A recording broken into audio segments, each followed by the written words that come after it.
order the regular meeting of the Madison Central School District for Monday, October 10th.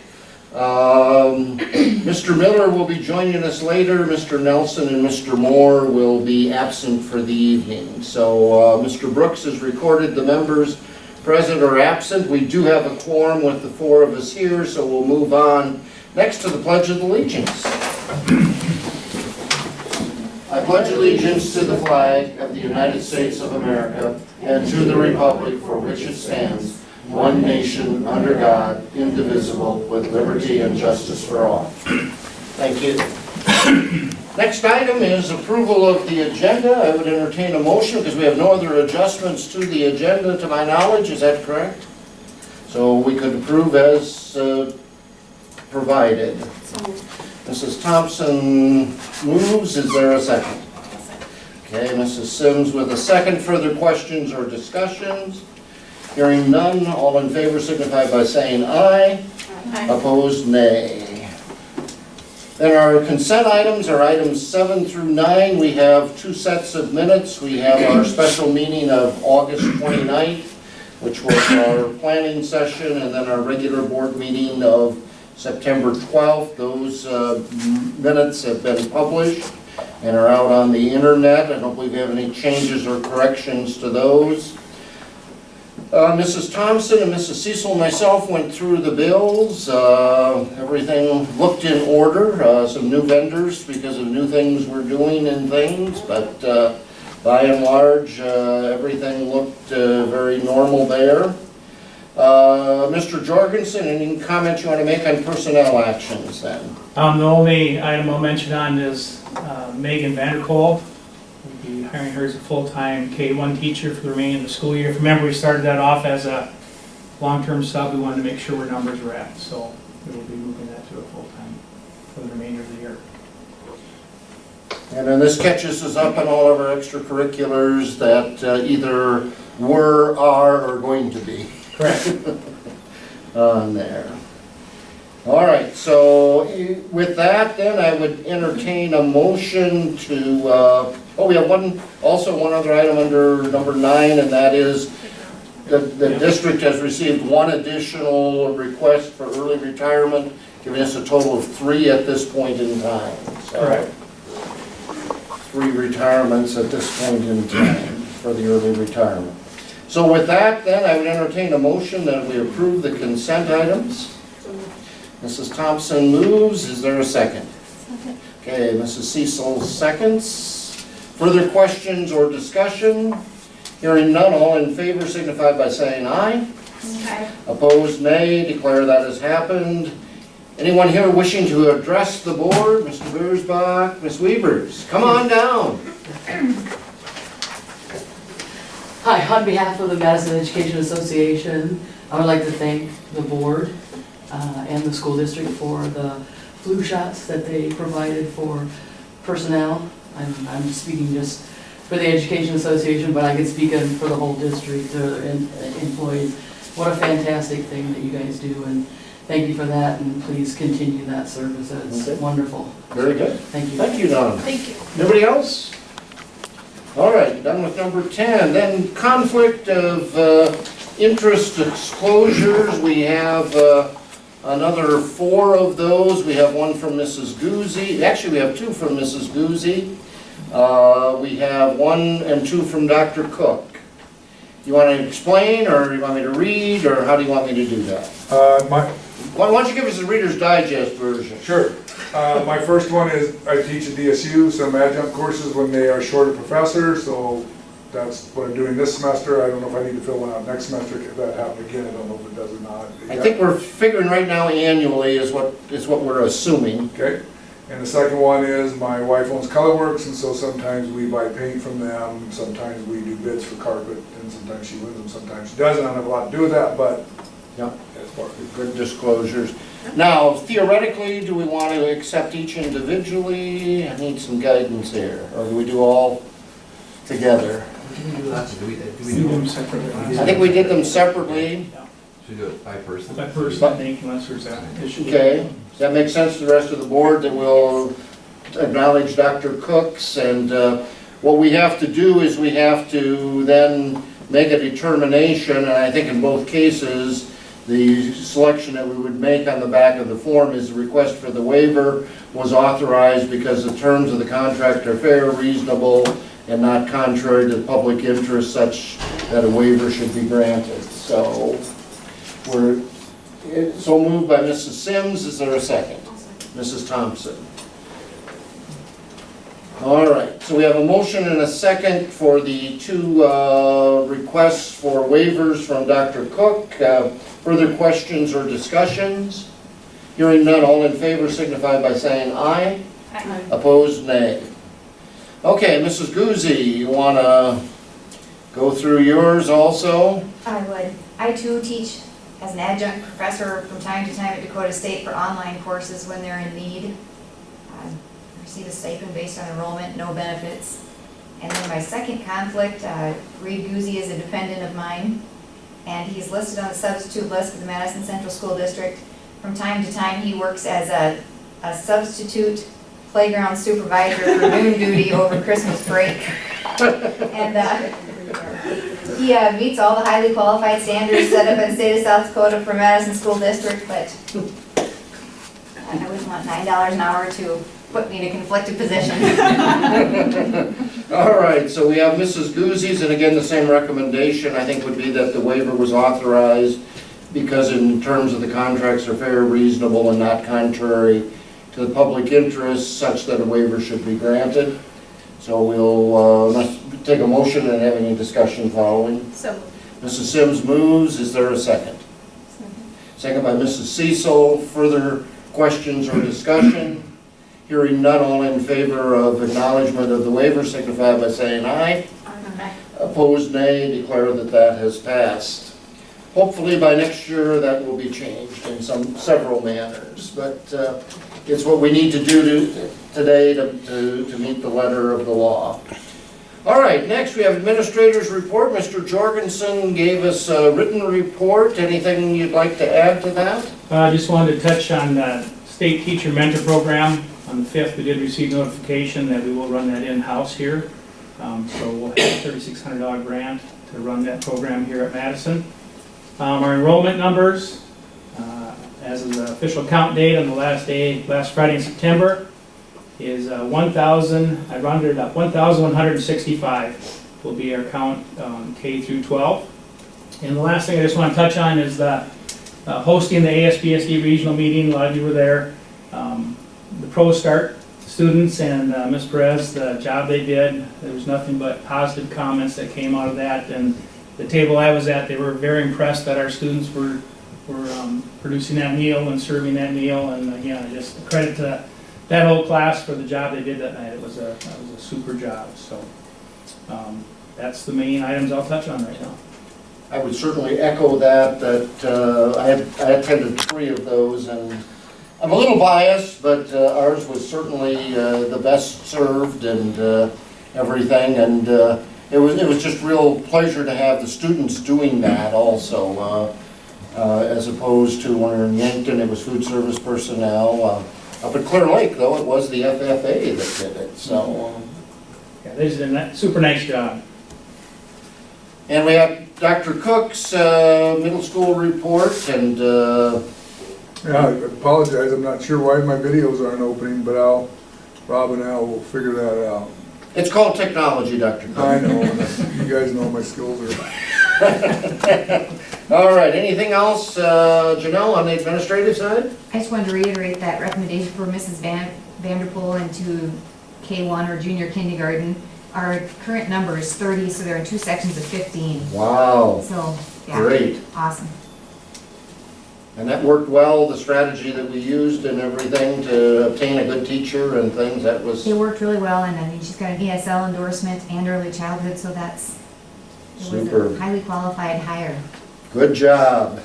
That's your word of the day, highly I'm qualified. sticking with it all day long. All right, any questions from the board related to the administrator report?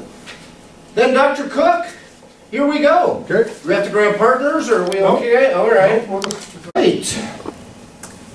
Very, very interesting. We're looking November coming down and seeing Mrs. Guzzi in her building. So Wonderful. we'll plan that, and then we'll determine December whether we do a high school tour or do some other things with the middle school.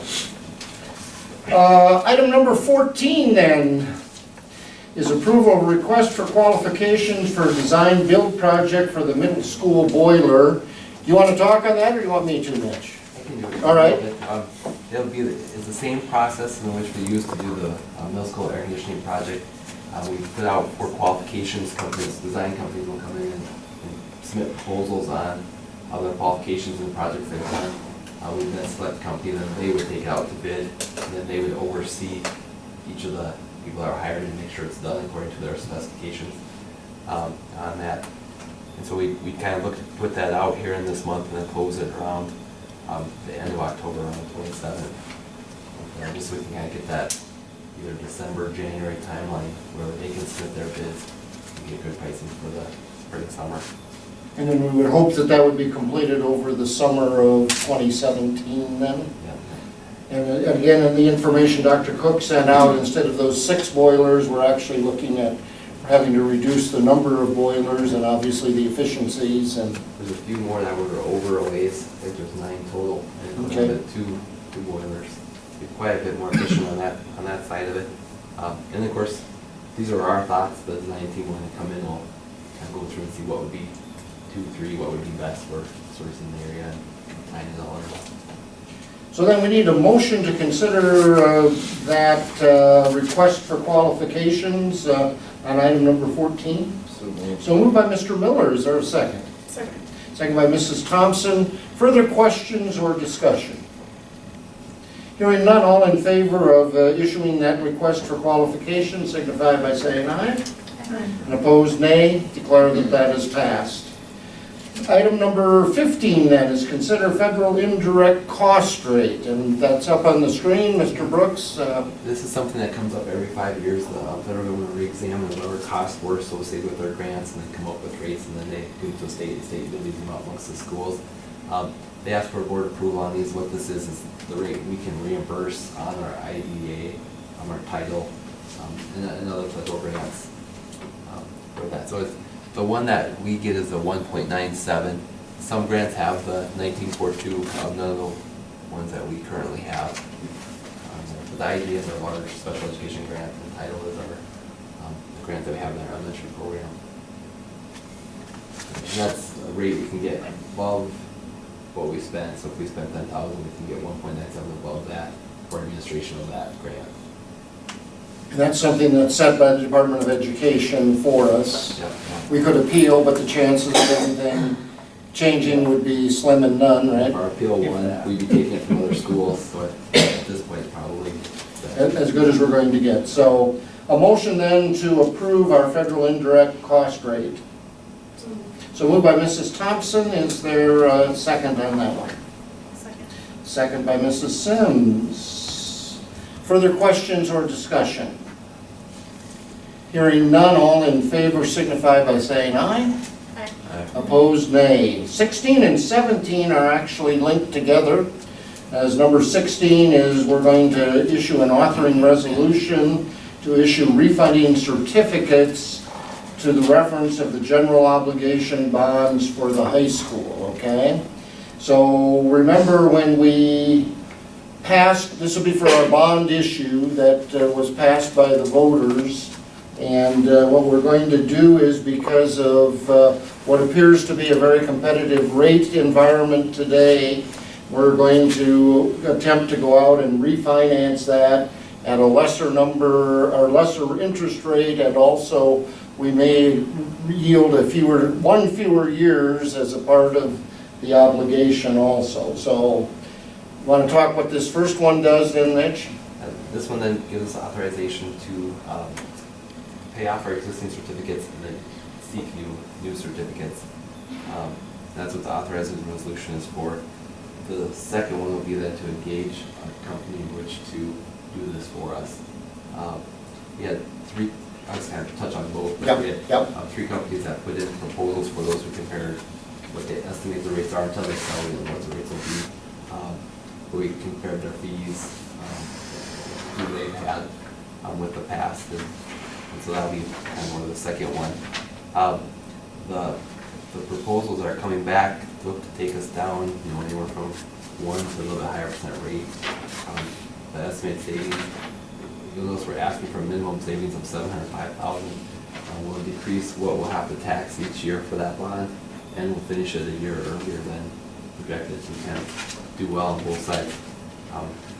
Great Britain left the British Union, or the European Union.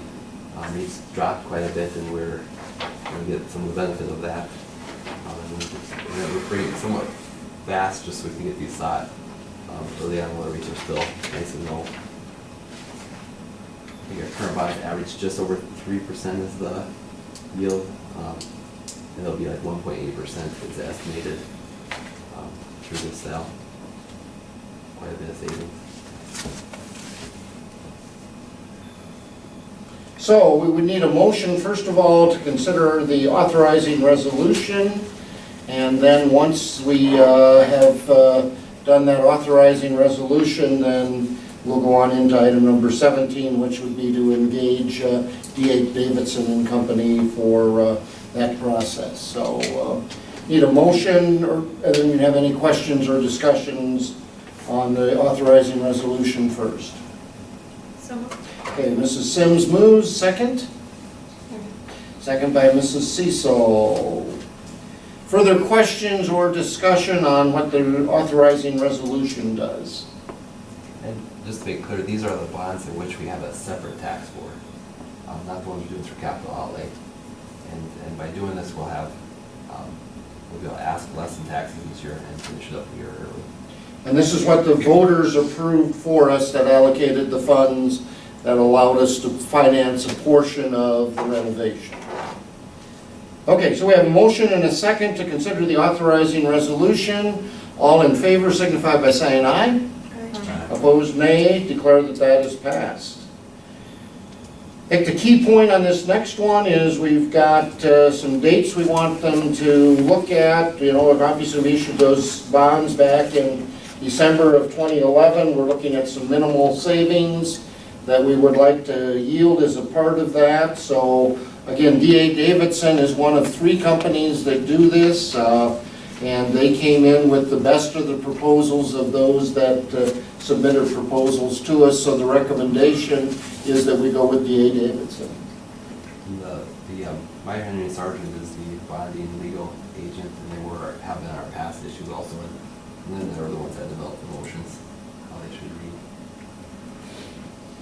So we need a motion then to consider going into an engagement letter with D.A. Davidson and Company. So moved.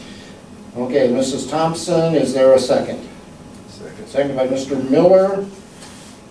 Further questions or discussion? Hearing none, all in favor signify by saying aye. Opposed, nay. Declare the motion is passed. Item number 18 is an legislative action network representative. That would be the one that Wade was talking about at our regional meeting and things. We don't actually have the paperwork on that, but I think that's just an email to Tyler indicating who that person would be. Paperwork came in Friday. The paperwork came Friday, okay. I guess I would volunteer for that responsibility, if someone would so nominate me. Second. All right, so Mrs. Sims quickly nominates me, and Mrs. Thompson quickly seconds that. Do we get some points for that? Yeah, we get points for that, you get points as a board for that. All right, you get points Gotta for, show up though. I think you will. means I get to go through training again. These two, we did the first ever distance training at my kitchen counter 3 or 4 years ago on that. So motion and a second that Tom Farrell would be the local action network legislative action network representative, signify by saying aye. Aye. Opposed? I'll abstain. No, you don't have to record it as an abstain.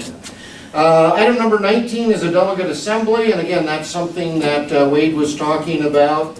In the past, Charlie has done this. I guess what I would say we would do is we would nominate Charlie for that, and then I would serve as the alternate. I'll be there anyway as a part of my ASBSD executive board position. So I guess I would entertain a motion that Mr. Moore, I guess I'll make a motion, what the heck, I can do that. That Mr. Moore would be our delegate assembly and that I would be the alternate. Second. Second by Mrs. Sims. Further questions or discussion? Hearing none, all in favor of Mr. Moore being the delegate assembly representative and Mr. Farrell being the alternate, signify by saying aye. Aye. Opposed, nay. Declare that that is done. All right, next. Do you want to stay and run the PowerPoints, or do No, you want you me can- to run the you PowerPoint? You can sure do it. Come on, Rob. You think I can handle it, Rob? All right. So let me steal the projector here.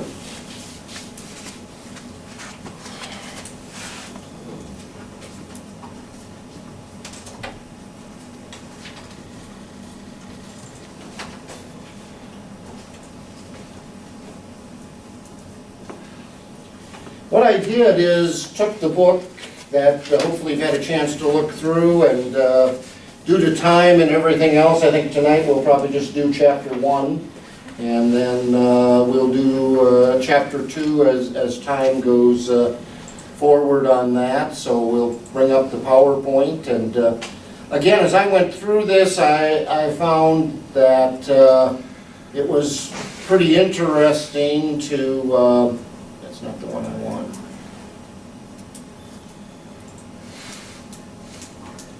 Pretty interesting to review several of the things that the book has to say and work forward. So this is the items out of chapter number 1. And chapter 1 talked about the South Dakota State Board of Education and what their roles and responsibilities are. I also went out then and will be showing you, if you haven't looked at the PowerPoint yet, who's actually on the South Dakota Board of Education. Talked a little bit about the Secretary of Education, and then talked about the responsibilities of the Department of Education and where we all fit as a local school board. And one of the things that we always need to keep in mind is the fact that the South Dakota Constitution, as a part of its being written, guaranteed a public education system. And if you're like Jenny and sit down and read the Constitution on a daily basis, you probably know that that's Article 8 and Section 1, right? On there. I don't read the Constitution. You don't read the Constitution, just the interpret. codified laws. Yeah, all right, get those codified laws. But I think that's very important, and that's something that most states have across the country, is the fact that public education is guaranteed as a part of most of the state's constitutions. Now, the state's elected leaders have a large influence, but lawmakers still have delegated responsibilities to other state and local levels, some of that being the Department of Education, and then the one thing that we talked a lot about at our regional meeting was that need for continued local control and things. The actual Board of Education is made up of the following members, and that should be popping up fairly soon. I'm very slow, Rob. I noticed. There. Well, I'm just going to keep going. There you go. There they are. The president of the South Dakota Board of Education is Don Kierkegaard. He's superintendent out at Meade County. Actually a Trent, South Dakota boy is where he grew up and things. He serves as the president. Susan Aguilar out of Sioux Falls, Kelly Duncan out of Aberdeen, Glenna Foberg out of Aberdeen, Scott Herman from Mission, Marilyn Hoyt out of Huron, Kay Schallenkamp, happen to know her as she was former president of Black Hills State. Deb Shepard was the former president at Lake Area in Watertown, and Gopal Vaez out of Mitchell. They meet on a similar basis that we do, and those are the 9 members. They're appointed by the governor of the state of South Dakota, and they all have different terms of their office that they work within. Their major responsibility is to set the standards and expectations through the quality of education. They're the ones who dictate our graduation requirements. They dictate accreditation of local schools. They are the ones responsible for writing the rules of certification for professionals. Currently, their approval of programs offered by post-secondary institutions, and then they also work a lot in the area of teacher education programs and things. Their kind of chief executive, or if you want to consider it being the superintendent, is Dr. Melody Schopp. She is appointed by the governor. Some states elect the Secretary of Education. South Dakota at one point in time did elect the Secretary of Education. And I'm assuming that was a constitutional amendment that changed that to be an appointment. If you take a look at the Department of Education has a rather significant budget. That last one is a comma, not a decimal point. So it's $584 million that the Department of Education has. Serves at the pleasure of the governor. The authority comes from the codified laws, Title I, Chapter 45. And Melody has been in that particular position since 2011. Brings some interesting qualifications. She was a former school board member in Lemon. She also was a teacher and has brought some interesting things about the Secretary of Education. Appointed by the governor, executive officer, and basically through her office is where all of the accreditation and things occurs as a part of it. It's a regulatory and support structure for South Dakota Public Schools. DOE administers grants.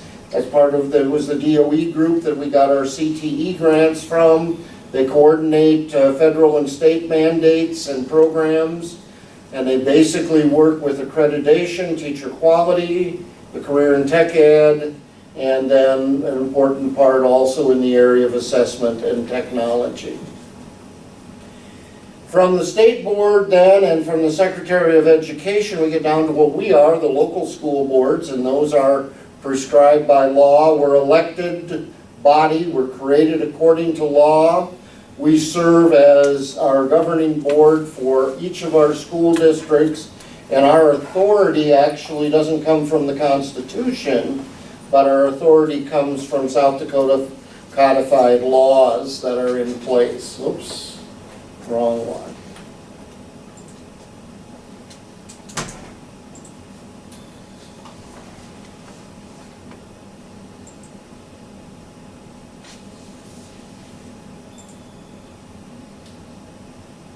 And that's the last slide. That's how come it popped up. So, want to continue with this? Going chapter 2 next time? Worth our time, do you think? Yep. This kind of gives us a little bit more information as to where we are, what we're doing, etc. Like the PowerPoints, rather, okay. I think I can cheat from now on. Randy told me he has those prepared. I actually prepared these and Rhonda proofed them for me on Thursday while I was on my way to Yankton, so. Professor, you'd love doing this. Well, I'd be more than happy to let someone else do a chapter. All right, all right. So that takes us to item number 21 then. I would entertain a motion that we adjourn. So moved. So moved by Mrs. Thompson. Miller, did I hear you say second? Second. All right, Mr. Miller said second on that. Non-debatable, all in favor signify by saying aye. Aye. Opposed, nay. Thank you for a very good meeting.